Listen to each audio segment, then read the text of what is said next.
ठीक है, ठीक है। हम लोग जो आपको 5 मिनट में याद करा सकता है, उसमें आपको शायद 5 घंटा लग जाएगा याद करने में, तो तब भी आपको याद नहीं आएगा और आपका टाइम भी लॉस हो जाएगा पूरा दिन, और उसके बाद आप लोग का दिन देगा, आपका पूरा दिन बर्बाद हो गया, हमारा कुछ हुआ नहीं, है कि नहीं?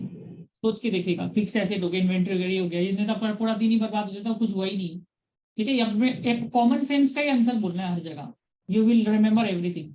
ओके, अब मैं हम पकड़ते ट्रेड पेबल। सुरभि आप बताइए क्या बोलेगे ट्रेड पेबल में, Surabhi Dukania, what you will check in trade payable? Sir, existence. First, we will see whether trade payable is exist or not in the books, कैसे and चेक करेंगे? we will take confirmation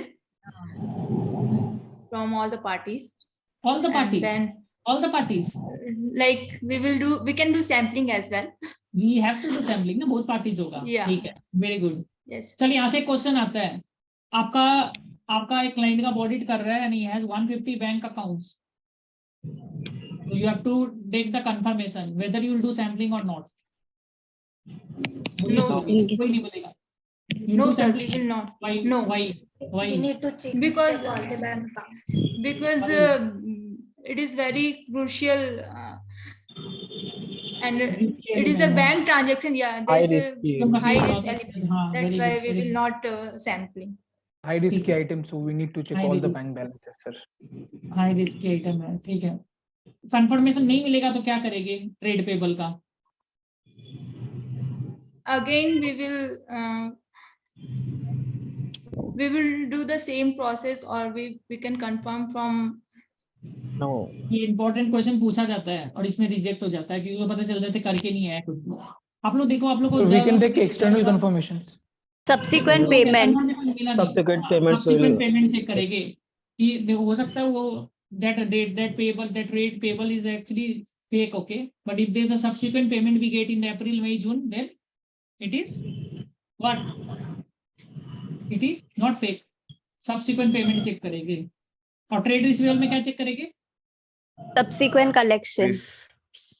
और bank confirmation नहीं मिलने से क्या check करेंगे?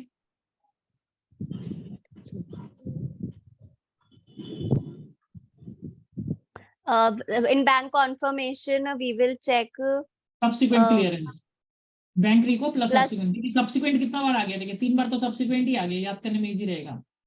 Subsequent collection, sales check. Subsequent payment, subsequent clearance, sales check. Sales खाली check. Subsequent लगा के आपको करना है। अप्रैल में जून में subsequent payment, subsequent collection, subsequent clearance, ठीक है। चलिए मोनिका आपको पूछते हैं अब। हाँ, बैंक में 150 बैंक अकाउंट है, क्या करोगे? सैम्पलिंग करोगे कि नहीं करोगे? कंफर्मेशन कैसे लोगे? एक्सटर्नल कंफर्मेशन देना पड़ता है ना। The confirmation is required. हाँ, कंफर्मेशन लेते हैं कि बैलेंस मैच आपका भी इतना कर रहा है ना, तो आप सबका कंफर्मेशन लोगे कि सैम्पलिंग करोगे? बैंक का case Sir, for bank account, confirmation is required for all the bank accounts we have. सारा का We लोगे ना? can't do sampling. जी। We can not do sampling. Trade payable में करोगे सैम्पलिंग, ठीक है। कंफर्मेशन बैंक नहीं दे रहा है, तब क्या करोगे? क्या करोगे? बैंक नहीं दे रहा है कंफर्मेशन। ये पूछा है, ये क्वेश्चन पूछा जाएगा, ये आप लोगों को टाइम पास नहीं करा रहे In हैं। case of bank, we prepared bank reconciliation. तो हम लोग बैंक रिकंसिलिएशन मांगेंगे, उसमें देखेंगे कि जो रिको आइटम्स है और उसका सब्सिक्वेंट क्लियरेंस चेक करेंगे कि वो सब्सिक्वेंटली क्लियर हो गया। मान के चलिए आपको हमने चेक दिया 31 मार्च को, पर आपने 31 मार्च को तो कराया नहीं, वो आपने 10 अप्रैल को जाके उसको इनकैश कराया, तो हम देखेगा 10 अप्रैल को एक्चुअली वो सब्सिक्वेंटली क्लियर हुआ है ना, कि वो हुआ ही नहीं क्लियर। तो सब्सिक्वेंट क्लियरेंस चेक करेंगे बैंक रिकॉन्साइलेशन का। हो सकता है आपने चेक दिया और आपने चेक को इनकैश ही नहीं कराया, 3 महीने में तो स्टील चेक हो गया, तो हम लोग को 3 महीने का देखेगा स्टील चेक तो नहीं हो गया, वो एक्सपायर्ड तो नहीं हो गया, याद हो गया ना। सब्सिक्वेंट क्लियरेंस चेक करेंगे बैंक को, देखिए रिकॉन्सिलेशन आइटम का subsequent cheque number, party name सब मिला लेंगे, समझे? ट्रेड याद हो गया, ये चीज याद हो गया ना। अनिकेत गोयल, अभी तक आपने पार्टिसिपेट नहीं किया, खाली अनिकेत गोयल। Yes sir. हाँ जी, तो आप बोलिए ट्रेड रिसीवेबल का कंफर्मेशन नहीं मिला तो क्या करेंगे पार्टी से? Trade receivables का then we check subsequent receivables. Collection, पैसा आया कि नहीं है, हाँ। मतलब याद करिए, ट्रेड Yes. रिसीवेबल है तो ट्रेड रिसीवेबल है तो उसका कंफर्मेशन नहीं मिल रहा है, डेटर का कंफर्मेशन नहीं मिल रहा है, तो आप क्या चेक करोगे एज ऑडिटर? सब्सिक्वेंटली पैसा आया कि नहीं आया, Subsequent payment. कलेक्शन आया कि Yeah, नहीं है, subsequent receipts, क्रेडिटर में क्या subsequent करोगे? payments, पेमेंट चेक करेंगे। subsequent payments. और मान के चलिए पेमेंट नहीं आया तो क्या करेंगे? कलेक्शन नहीं हुआ तो क्या करेंगे? If we don't, मैनेजमेंट को बोलेगे कि तुम्हारा पैसा क्यों then नहीं आया? management ask या तो management ये why फिर the कैसे बोलोगे कि देख, एक तो ये तो कंफर्मेशन भी नहीं दे रहा है, ऊपर से कलेक्शन भी नहीं हुआ, ना पेमेंट भी नहीं हुआ, तो ये क्या केस E-way है? bill delivery challan. You have to ask the management so in questions, that right? case, management will give yes, reply, है ना? फिर उसका Okay. डेट एजिंग शेड्यूल मांगोगे कि एजिंग शेड्यूल दिखाइए कि कब से पैसा नहीं आ रहा है। कॉमन सेंस है, Okay. पूरा पूरा कॉमन सेंस है। याद करने का कोशिश करेंगे तो याद ही करते रह जाएंगे। कॉमन सेंस लगाइए, अगर नहीं मिला तो क्या करेंगे, ये नहीं मिला तो क्या करेंगे, पूरा कॉमन सेंस लगाने से तो काम बन गया। तो फिर ठीक है, कॉन्फर्मेशन समझ में आ गया? किसको पकड़े आप? Yes. अंकित, आपको पकड़ते हैं। ट्रेड रिसीवेबल का कंफर्मेशन नहीं मिला तो क्या करेंगे? If confirmation is not received, then we will check the subsequent collection, हाँ, purchase invoice, and e-way bill. Purchase invoice भी Delivery देखेंगे, चलान। रिसीवेबल में कलेक्शन हो रहा है ना, सेल देख सकता है, सेल इनवाइस वगैरह Sale देख in सकता sale Sale. invoice, e-way bill, Yeah. shipping detail. है। Delivery एक तो आप challan. लोग, मैं एक चीज बता देता हूँ, इंग्लिश को लेके एकदम टेंशन मत लीजिए, क्योंकि अगर आपको आंसर सही बोला, इंग्लिश को फर्क नहीं पड़ने वाला है। तो वो एक आंसर बता दीजिए कि हमको थोड़ा कम्युनिकेशन में वो है, आंसर सही होना चाहिए। अब ये सब टेक्निकल टर्म्स है, तो आप आंसर सही बोलेगा और ले लेगा, तो इतना टेंशन वाली बात नहीं है। ट्रेड पेबल का कंफर्मेशन नहीं मिला तो क्या करेंगे? कोमल आपको पूछता है, बहुत देर से नहीं पूछा। ट्रेड पेबल का नहीं मिला तो क्या करेंगे? We will be checking the subsequent payment, and if we don't receive the confirmation for subsequent payment, हाँ, we'll be informing this to the management. हाँ। We'll ask to the management And कि why they are not confirming also, Yes, we are yes, not yes. getting the payment status. तो ageing schedule, payment का ageing schedule वगैरह, creditor ageing schedule वगैरह देख लेंगे, Yes. वहां से हमको आइडिया मिल जाएगा कि कितना दिन से पैसा नहीं आ रहा है, प्रोविजन वगैरह क्रिएट होना है। GRN. ठीक है, ये हो गया मोटा मोटी। ठीक है, तो मेरे से ज्यादा question that will be asked heavily. Okay, तो ये सब एकदम अच्छा से करना है। अब आपका क्या बचा? मोटा मोटी सारे करा दी। ये यही पूछता है मेटरनिटी, ये मेटरनिटी पूछे एक बार के लिए, मेटरनिटी पूछ लेता है फिर से। मेटरनिटी किसको पकड़े, किसको नहीं आता मेटरनिटी? यहाँ पर में मेटरनिटी किसको नहीं आता है ना? अंकित सरकार बोलिए materiality. Why do we calculate performance materiality? Sir, performance materiality is calculated to identify certain material transactions. यही आपको पूछेगा उस दिन, और आप इसका जवाब दे देंगे तो आपका 1 लाख रुपए का एक सवाल है। ये 10 सवाल पूछेगा 10 लाख, एक सवाल का दाम 1 लाख रुपये, तो 1 लाख रुपए मिलेगा आपको एक सवाल जवाब देने के बाद। और आप एक सवाल का जवाब नहीं दोगे तो 10 लाख रुपए भी चला गया आपसे।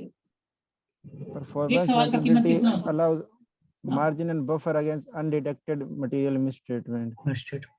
पहले ओवरऑल मेटरनिटी, फिर परफॉर्मेंस, और वो देखिए एकदम याद करने का सिंपल तरीका है। टर्नओवर कितना है? 100 करोड़ मान के चलिए है, तो 2 से 3% रेवेन्यू का ले लीजिए। मान के चलिए ओवरऑल मेटरनिटी बेंचमार्क के ऊपर कैलकुलेट होता है। It is calculated on the basis of your benchmark. Okay, that benchmark can be turnover, it can be profit, it can be anything. I am assuming it is a turnover. Okay, so 2 to 3% of turnover. Performance maturity is just half of it, 50 to 75% of the overall maturity. Just half of it, 50 to 75% of overall maturity. Why do we calculate it? Why do we calculate performance maturity? आप exam का जब दिन होता है, तो exam का दिन तो पढ़ाई नहीं करते हो, उससे पहले पढ़ाई करने लगते हो। तो we want to be on a safer side, so this is the maturity level. The moment it breaches, the auditor will start performing. इसलिए नाम परफॉर्मेंस मेटरनिटी रखा है। टॉलरेबल एरर, परफॉर्मेंस मेटरनिटी और टॉलरेबल एरर मींस सहन करने का शक्ति। तो जितना ये लेवल जैसे क्लियर हुआ आपका, you will start performing, as simple as that. यहाँ पर मैं तो ये होता है ओवरऑल मेटरनिटी एक रख दिया, और ये मेरा परफॉर्मेंस मेटरनिटी है। होता है ना, जैसे ये चैप्टर है, हमको 10 घंटा में कंप्लीट करना है, कैसे भी करके वैसे करते हैं ना कि 10 घंटा में कंप्लीट करना है, पर 5 घंटा में भी ऐसे करके यहाँ पर मैं सीरियस हूँ। कुछ भी आप एग्जांपल से सोचे, इजी है, मतलब इसको ऐसे करके कुछ भी फ्रेम आउट करना है कि ये लेवल में परफॉर्म करने लग जाएगा, वो मेरा ओवरऑल बेंचमार्क है और ये मेरा परफॉर्मेंस मेटरनिटी है। जैसे अलार्म क्लॉक को याद कर लीजिए, अलार्म से याद हो जाएगा कि आप लोग अलार्म, कोई होता है ना कि 2 अलार्म क्लॉक लगाता है, एक अलार्म में उड़ता नहीं है वो, कोई होता है ना 2 अलार्म लगाता है, 7 बजे का लगाता है, 8 बजे का लगाता है ना। तो 7 बजे नहीं, हम 2 अलार्म, हम तो 5 अलार्म लगाते हैं। 6 बजे लगाते हैं, 6:15, फिर 6:30, फिर 6:45, फिर 7 बजे। तो पहला अलार्म में नहीं उठेगा, फिर दूसरा, फिर तीसरा, फिर चौथा में उठ जाता है। तो उनको पता है कि हाँ 6 बजे से शुरू करेगा तो 7 बजे मेरा परफॉर्मेंस मेटरलिटी शुरू हो जाता है। यहाँ से 7 बजे हम उठ जाएगा अपना। कैसे भी करके समझने का है, परफॉर्मेंस मेटरलिटी हुआ कि ये होते ही आपको उठना है बस, कैसे भी करके आई हैव टू परफॉर्म। और ऊपर वाला ओवरऑल मेटरलिटी है, ठीक है। तो how much it is 50 to 75% of your overall materiality. Why do we calculate it? To be on a safer side, this is a haircut to the overall materiality. For example audit report date है, मान के चलिए 25 दिसंबर। Audit report date है 25 दिसंबर, जो कि कल ही है, मान के चलिए, ठीक है। अब आपका टर्नओवर है, मान के चलिए 100 करोड़, ठीक है। टर्नओवर है 100 करोड़। तो मैं लिख के दे देता हूँ तो ज्यादा इजी समझ में आएगा, ठीक है। यहाँ पर लिखते हैं, दिखाई दे रहा है स्क्रीन आपको? स्क्रीन दिख रहा है ना? Yes. ये एकदम बहुत इंपॉर्टेंट है, इसलिए हम इसमें फोकस ज्यादा दिखा रहे हैं। इंडिया हो या ऑफशोर हो, हर जगह ये क्वेश्चन पूछा जाता है। This is very very important, ठीक है। तो मेटरलिटी देखिए, मान के चलिए टर्नओवर है आपका 100 करोड़, ठीक है। और हम नहीं चाहते ये क्वेश्चन गलत हो, ये होते रिजेक्ट कर देता सीधा। टर्नओवर 100 करोड़ है, ठीक है। आपका ओवरऑल मेटरलिटी जो है, दिख रहा है ना सबको? ये आंसर एकदम सही करके आना है, ये आंसर रॉन्ग नहीं होना चाहिए, भूल गया, वो हो गया, ये हो गया ना, कुछ नहीं चाहिए हमको। इसको लेके एकदम 100% सही चाहिए, ठीक है। ये मान के चलिए कितना निकल गया है, हमने बोला 2 to 5% of turnover, 2.5% of turnover, 2 to 5% to 5%, ठीक है, ऑफ 100 करोड़। तो कितना होता है, मान के चलिए 5 करोड़ दिया है। अब क्वेश्चन बोलिए रेंज क्यों लेते हैं हम लोग? रेंज क्यों लेते हैं 2.5 to 5%? रेंज में क्यों बात करते हैं हमेशा मेटरलिटी में? कौन बताएगा? सर रिस्क ऑफ रोमम के ऊपर में होता है। तो लोअर रेंज हम लोग लिखते हैं जब हाई रोमम होता है, जब लोअर परसेंटेज लेके जब हाई रोमम होता है, हाई परसेंटेज लेके जब लो रोमम होगा, मटेरियल में स्टेटमेंट, ठीक है। तो उसके लिए हम लोग होता है। तो ये हो गया आपका 5 करोड़। फिर परफॉर्मेंस मेटरलिटी कितना होगा? मैंने क्या बोला? ठीक है मोनिका, आपको पूछा जाएगा एकदम, हाँ सुन लीजिए अच्छा से। मोनिका, फिर एक तो अनिकेत जो जवाब नहीं दे रहा है, हम लोग को ही पूछते हैं। 50 to 75% ऑफ कितना, किसका होगा ये बताइए? 50 to 70% किसका होगा? ये किसका होगा बताइए? 5 करोड़ का। ओवरऑल 5 करोड़ का। ओवरऑल ये ओवरऑल मेटरलिटी का होगा। फिर एक होता है सीटीटी, और क्लियरली, और इसको डी मिनिमस भी बोलते हैं। क्लियरली ट्राइबल डिफरेंस, कुछ भी बोल दीजिए इसका, ठीक है। डी मिनिमस ये कितना होगा? 1 to 2% हो सकता है टर्नओवर का, कुछ भी है ना, कुछ भी हो सकता है। ये 0.1%, ये सब इसको ज्यादा नहीं पूछता है। इंटरव्यू में ज्यादा पूछेगा ये कैसे कैलकुलेट होता है, ये कैसे कैलकुलेट होता है, क्यों कैलकुलेट होता है, ये सबसे इंपॉर्टेंट है, जो लोग पूछते रहते हैं बार बार। तो ये क्यों कैलकुलेट होता है, ये बताइए। 50-70% उसका देखिए, मान के चलिए आपका ऑडिट रिपोर्ट का डेट है, अभी सबको पूछेगा, अभी नहीं सुनेंगे उसको पूछेगा, जो जवाब नहीं देगा उसको फिर हम बात नहीं करेगा उससे। 24 दिसंबर, चलिए आज का डेट ले लेते हैं, आज चलिए 25 दिसंबर ले लेते हैं, कल का क्रिसमस डेट है, ठीक है। तो ये ऑडिट रिपोर्ट डेट हो गया आपका, ये this is your audit report date, okay. तो आपका जो ओवरऑल मेटरलिटी था was 4.5 करोड़, ठीक है, एज ऑन 24 दिसंबर, ठीक है, एज ऑन 24 दिसंबर। पर कुछ ऐसा कुछ गलती मिला, अचानक से कुछ गलती ऐसा मिल गया आपको कि ओवरऑल मेटरलिटी जो है वो 5 करोड़ हो गया एज ऑन 25 दिसंबर, ठीक है। 5.5 करोड़ हो गया, चलिए 5.5 करोड़ हो गया, ठीक है। अब आप क्या करोगे, जैसे मेटरलिटी ब्रीच होता है ना, आपको क्या करना पड़ता है, आपको कम्युनिकेट करना पड़ता है मैनेजमेंट को। You need to communicate to management, you need to communicate to management to make the misstatement, to correct them, you need to communicate to management to correct the misstatements, ठीक है।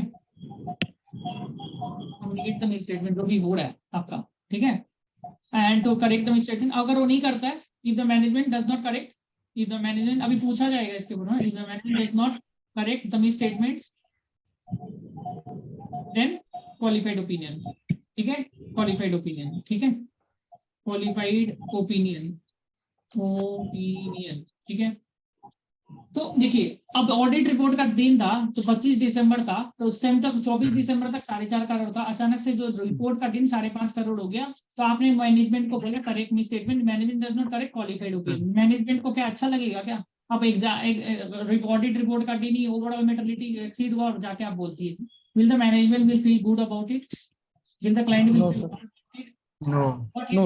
No, sir. What he will feel, गुस्सा होगा, harassment होगा कि आप अभी audit report कर Yes, दी sir. ना ओवरऑल मेटर्निटी Yes, sir. से आप आ गया, that is why to not harass the client, okay, we take performance metricity as a benchmark. Do not harass the client. We take performance metricity as benchmark. अब आप समझ में आ गया ये चीज समझ में आ गया. We will not wait for the we take as a benchmark. जैसे आप हम लोग परफॉर्मेंस मेट्रिक कितना था 2.5 करोड़ था ना, कितना था 2.5 करोड़ था शायद, है ना, आधा लिया था हम लोग ने. तो जैसे 2.5 करोड़ ब्रीच होगा we will ask the management to make the misstatements, correct the misstatements. We will not wait for the, तो इसका मतलब ये है we will not wait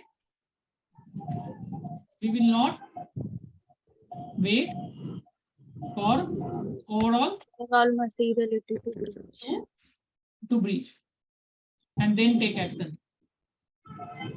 तो अगर परफॉर्मेंस मटेरियलिटी ब्रीच हो जाती है तो हम क्वालिफाइड ओपिनियन दे देते हैं. नहीं, No, और जब no, no. Performance metric breach होगा आप मैनेजमेंट को बोलेगा कि तुम गलती को सही करो, और वो नहीं करेगा और तब आप हाँ भाई मतलब अगर नहीं करते तब नहीं करेगा तब करेगा क्वालिफाइड.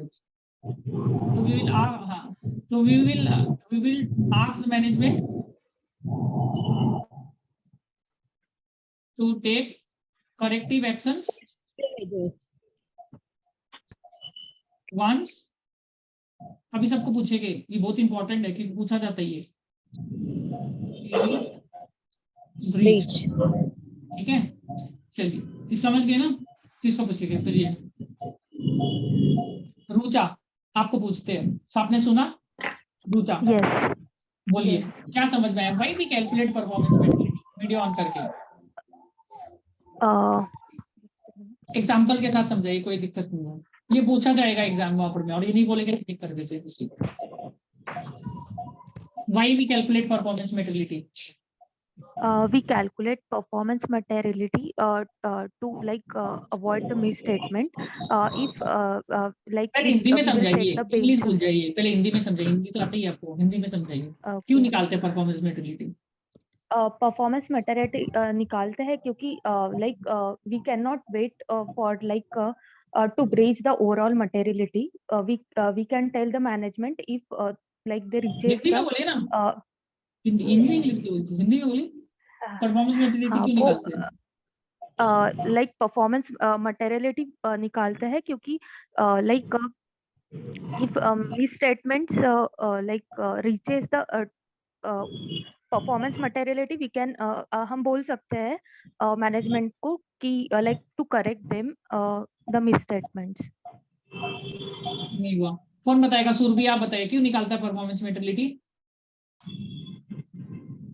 सुरभि क्यों निकालता है Yes, परफॉर्मेंस sir. मेट्रिलिटी? बोलिए So that performance maturity is Hindi में taken समझाइए. हिंदी में ज्यादातर इंग्लिश समझ में नहीं ताकि हम आता. लोग सारा इंटायर रिस्क कवर कर सके सर.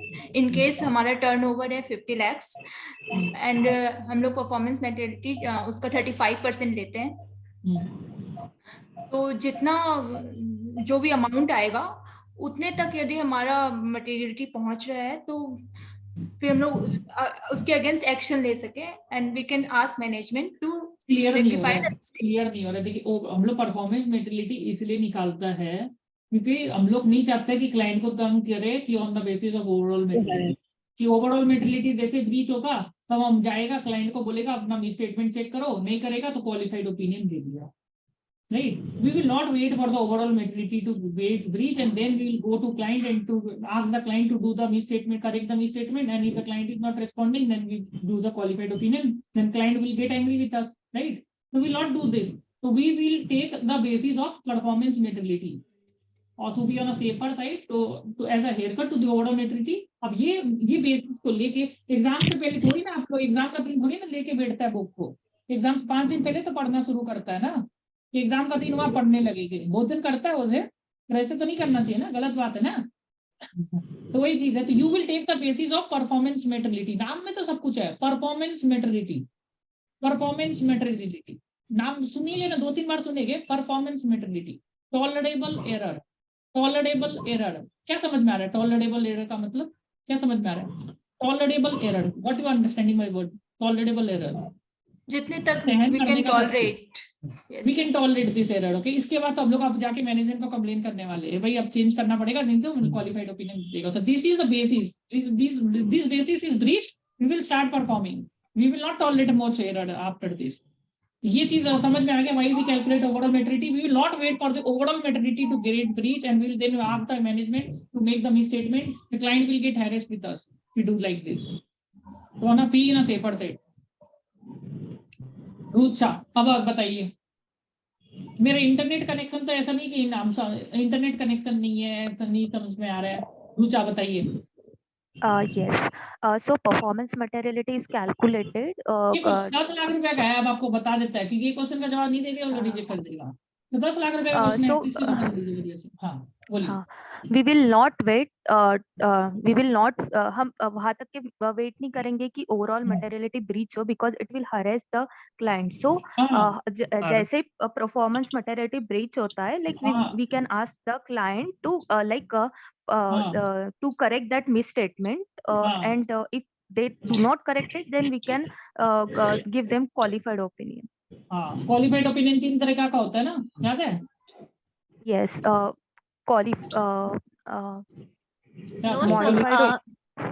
एडवर्स, डिस्क्लेमर, सब चीजें। Adverse disclaimer of opinion. Yes. ठीक है, ये समझ में आ गया। अमीशा आपको पकड़ते, बोलिए performance materiality, why do we calculate? The performance materiality we calculate so we calculate the overall materiality first. So and we get keep a haircut which we call as performance materiality, which is an alarming situation when the performance materiality breach. We will not wait for the overall materiality to breach as it will harass the client. So as soon as the performance materiality breach, we will ask the management to Monika आप correct the. बोलिए, समझ गए, आप सही बोल रहे हो। Monika, To be on a safer side, we calculate performance materiality as a percentage of overall materiality. बताइए फटाफट, कितना लेंगे? Sorry, कितना लेंगे? it is calculated 50 to 70% of overall materiality. 75, 70 मत बोलेगा, 75 ऑफ ओवरऑल मैच्योरिटी, ठीक है? 75%. जनरली 75% लेते हैं, अच्छा लगेगा उसको, ठीक है। किसको नहीं बोला अभी तक? अनिकेता बोलिए, ये परफॉर्मेंस मैच्योरिटी कैसे कैलकुलेट होगा?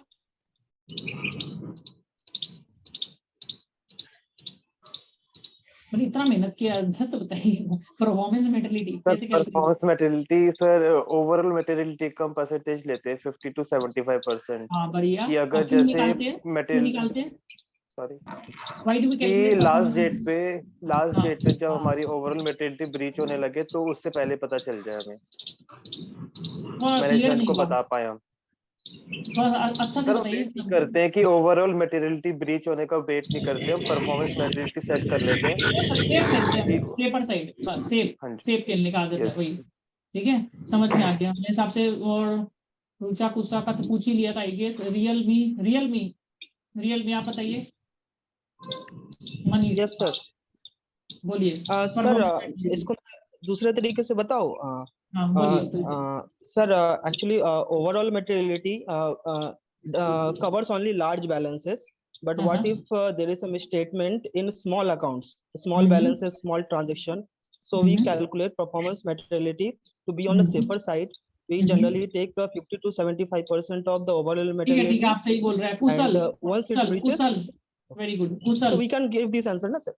हाँ एकदम। कुशल, we calculate overall, we calculate hello हाँ बोलिए। we calculate performance materiality in order to ensure that the overall materiality is not breached.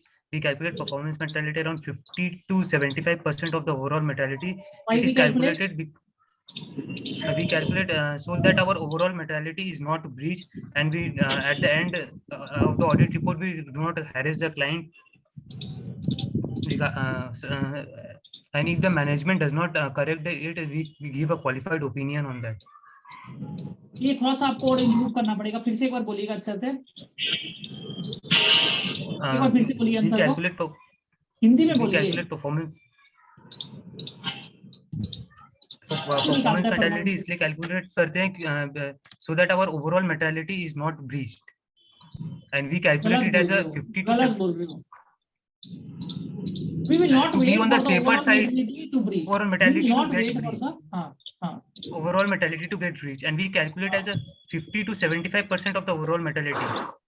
very good. So और once the performance performance mentality का mortality, दूसरा नाम क्या बताइए तो फटाफट, क्या है दूसरा नाम परफॉर्मेंस मेंटेलिटी का? Tolerable error. Tolerable error. Tolerable error. तो इतना ही this is the our limit. इतना ही एरर है जो management can accept that error. Very good, very good. once I think so मेरे हिसाब से सबका अच्छा सा हो ही गया. तो I don't think so. Kirtika आप बताइए तो, कीर्तिका परफॉर्मेंस मेंटेलिटी. कीर्तिका अग्रवाल बोलिए. Yes, performance mentality overall mentality का 70 to 75% कैलकुलेट करते हैं. नहीं, 50 to 75. 50 सॉरी, हाँ 50 to 75%. ठीक है. हमको इतना साल से हम ले लिए, 25,000 लोगों का ले लिया, हमको पता चल जाता है किसको कितना समझ में आ रहा है. समझ रहे क्या? इसलिए हमको आइडिया हो जाता है किसको कितना समझ में आ रहा है. तो देखिए आप लोग अगर सीख रहे हैं और आप लोग को नहीं समझ में आ रहा है तो फिर मेरा नुकसान है. आप लोग का तो नुकसान नहीं है ही, मेरा भी बहुत टाइम का नुकसान है. If you get rejected in interview तो फिर प्लेस कराने में 6 महीना और लग जाएगा हम लोग को. इसलिए प्लीज एक चीज को एकदम अच्छा समझिए. 70-75% 50 to 75% याद रखना है. ठीक है. This is very very important. ठीक है. अब आता है ज्यादा करके ये सब चीज आप लोग ने कर ली, ये सब ज्यादा करके पूछेगा. If you do this well ना, इसलिए आप लोग को कोई भी दिक्कत आने वाला नहीं है. ठीक है. ये सब चीज हो गया मेरे हिसाब से. ये वाला पढ़ ही लिए, अदर्जन पढ़ लिए. ठीक है. ये वाला हो गया, वैल्यूएशन, डेप्रिसिएशन, ये आरयूसी, और क्या बचा? ये भी कर लिए, इन्वेंटरी भी कर लिए, रोल बैक रोल फॉरवर्ड. ठीक है. रोल बैक रोल फॉरवर्ड बताइए. रोल बैक रोल फॉरवर्ड क्या होता है इन्वेंटरी का? आप लोगों को लग रहा है ना घर में जाके पढ़ लेंगे, नहीं होता घर में पढ़ाई, पता है घर में होता नहीं है. घर में जब रोल जाते बैक हैं होता है. बहुत कुछ, हाँ उसमें बहुत टेंशन रहता है लाइफ में. कुछ ना कुछ टेंशन याद आ जाता है उस टाइम पे पढ़ने का टाइम में. बिल्कुल सर. हाँ ठीक है. ये टेंशन हो गया, वो मर गया, कोई कुत्ता मर गया, बिल्ली मर गया, रिलेटिव का कुछ हो गया, कुछ ना कुछ होते रहता है. तो फीवर हो गया, किसको हो गया. ठीक है. तो वही चीज है, नेबर का कुछ हो गया. तो role back roll forward inventory procedure का क्या होता है? रोल फॉरवर्ड होते हैं sir 25th March. In case we have done audit for 25th March to 31st March. 31st मार्च आपका डेट है. ठीक है. 31st मार्च Yes. इधर ड्यू डेट जब आपका होता है. Yes sir. अभी जो नहीं जवाब देगा उसको पूछेंगे हम लोग. और जब आप And we have done audit on 25th March. तो हम लोग उसके आगे का जो भी कंफर्मेशन लेते हैं. 25th मार्च. ठीक है. फिजिकल ये भी 25th वेरिफिकेशन. मार्च. ठीक है. So we will do यहाँ पर we will do forward. reverse calculation. तो 10 अप्रैल आपको 31st मार्च का ऑडिट करना था क्लोजिंग स्टॉक का. आपने किया 10 अप्रैल को. आप क्या करोगे? रोल बैक करोगे कि We roll will do forward? reverse Roll calculation. back. We will Roll back. roll back. Roll back करेंगे. Roll back. Role back. Roll back क्यों करेंगे? कौन बताएगा? मोनिका बताइए. मोनिका बोलेगी. मोनिका रोल बैक क्यों करेंगे? 10 अप्रैल को गए, रोल बैक क्यों करेंगे? 10 अप्रैल को हमने 10 अप्रैल को हम ऑडिट कर रहे हैं तो उस टाइम के बैलेंसेस हमारे पास होंगे. हम उसको रिवर्स कैलकुलेशन करते हुए 31st मार्च तक लेके जाएंगे. गुड. ये चीज हो गया मोनिका का रोल बैक. तो रोल बैक हो रहा, पीछे जा रहे हो. और ये हो गया रोल फॉरवर्ड. ओके. ये तो याद हो गया. ऐसे करके उसको समझाना है. Opening stock plus purchase minus cell, ऐसे करके बस हो गया, काम खत्म. ऐसे करके बोल दिए. कैसे कैसे केवल में बताइए दिए. ठीक है. एक क्वेश्चन जो पूछता है रेवेन्यू का, तो देखिए OCA ऑकरेंस कैसे चेक करेंगे? From invoice order. Invoice order sir. आज कर लेंगे ना, एकदम क्लियर हो जाएगा इंटरव्यू में. आपको बता रहा है इंटरव्यू पर एकदम आराम से क्लियर होने वाला है. कुछ करने का दरकार नहीं पड़ेगा इसके बाद. Occurrence classification. और हमें भी याद रखिए, आंसर को हिंदी में याद करिए, फिर ट्रांसलेट करिए इंग्लिश में. इंग्लिश में बाद में ट्रांसलेट करिए. पहले इंग्लिश में बन जाएगी. First translate the answer in Hindi में समझिए, हिंदी में बोलिए, फिर उसको इंग्लिश में बोलिए. पहले इंग्लिश में बोलेंगे ना तो आंसर याद नहीं होगा कभी जिंदगी में. फिर बार बार याद करते रहना पड़ता है. पहले हिंदी में याद करिए आंसर को, हिंदी में क्या बोलना है, फिर उसको इंग्लिश में कन्वर्ट करना इजी होता है आपके लिए. समझ में आ रहा है अंकित आपको? हिंदी में पहले समझिए मेरे को क्या बोलना है, फिर इंग्लिश में बोलिए. पहले इंग्लिश बोलने लग जाते हैं, वो प्रॉब्लम हो जाता है क्योंकि अपना मदर टंग हिंदी है जिनका, तो उसको प्रॉब्लम आता है ज्यादा.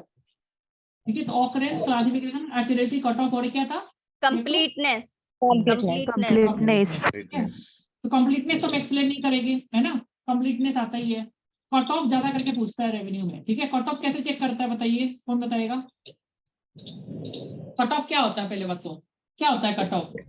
कट ऑफ क्या होता है? Revenue that it has revenue has been recorded in a correct financial correct accounting period. Very good. हाँ वेरी गुड, ठीक है, तो ये वाला समझ में आ गया, राइट।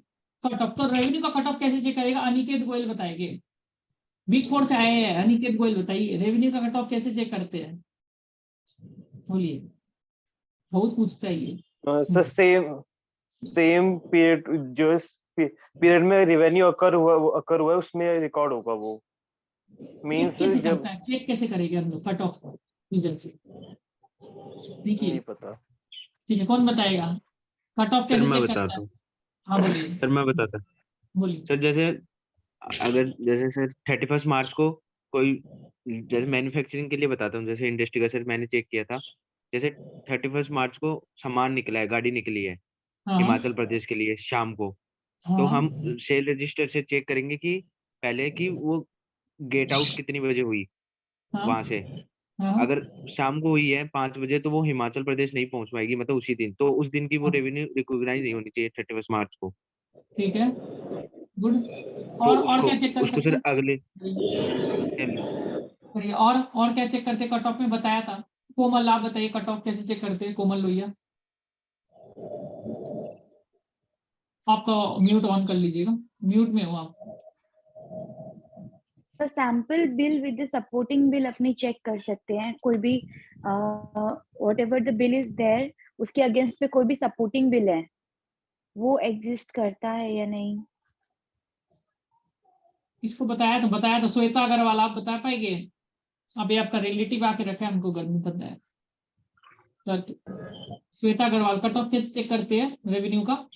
किसी को नहीं पता? कुछ साल आप तो करके आए, पर नोट्स बनाए थे हम देखे। रेवेन्यू का कट ऑफ कैसे चेक करता है? बहुत इंपॉर्टेंट क्वेश्चन है ये। Sir semi to ensure that semi financial period का अकाउंटिंग पीरियड में जो सेल हुआ है वो उसी में रिकॉर्ड हुआ है कि नहीं। अगर देखिए आप लोग क्या करते हैं मार्च कट ऑफ में, ठीक है, कट ऑफ में क्या होता है? कट ऑफ में 31 मार्च से पहले और 31 मार्च के बाद आप लोग लास्ट 5 या 10 ट्रांजेक्शन ले लेता है। मान के चलिए किसका बात कर रहा था अभी? सेल्स का बात कर रहा था, तो लास्ट 5 बिल सेल्स का लेगा अब ये मार्च का, ठीक है, लास्ट का, और फर्स्ट 5 ले लेगा अप्रैल का, और बस देखेगा उसी पीरियड का है कि दूसरा पीरियड का है। और दूसरा चीज आप लोग कर सकते हैं सेल्स रिटर्न, अप्रैल के बाद वाला जो सेल्स रिटर्न है ना, सेल्स का रिटर्न हुआ है, तो देख लीजिएगा सेल्स रिटर्न कि कौन सा पीरियड क्या था, पिछला पीरियड का था कि वो पीरियड का था। अप्रैल में जो आके सेल्स रिटर्न हो रहा है वो कौन सा पीरियड को कॉरेस्पॉन्डिंग कर रहा था, वो पिछला साल का तो नहीं था ना। तो ये हो गया, सेल्स रिटर्न चेक कर लेंगे। जो अप्रैल मई जून में सेल्स रिटर्न हो रहा है वो कौन सा पीरियड का सेल्स रिटर्न है। बहुत जन क्या करता है ना, सेल ऐसे लगा दिया, सेल दिखा दिया मार्च में, they have shown sales in March and then they do sales return in April to increase the sales and then बाद में return दिखा दिया। तो you will ask the reason for the sales return। ये हो गया। दूसरा हमने क्या बोले, अपने फर्स्ट 5 सेल्स इसका लिया, 5 to 10 सेल्स यहाँ का लिया, और अप्रैल का फर्स्ट 5-10 सेल्स ले लिया, और देख लिए ये सेल्स कौन सा पीरियड का कॉरेस्पॉन्डिंग हो रहा है। और जो बोला ना कि अगर अप्रैल का है तो सेल्स हुआ है, तो गुड्स एक्चुअली रिसीव हो गया ना सामने वाला को, ई बिल वगैरह सब चेक कर लोगे कैसे बिल पास हो गया कल ही। वो आप लोगों को लास्ट 5-10 ट्रांजेक्शन परचेज आपको मार्च का, और लास्ट 5-10 जो भी परचेज सेल है वो आपको किसका?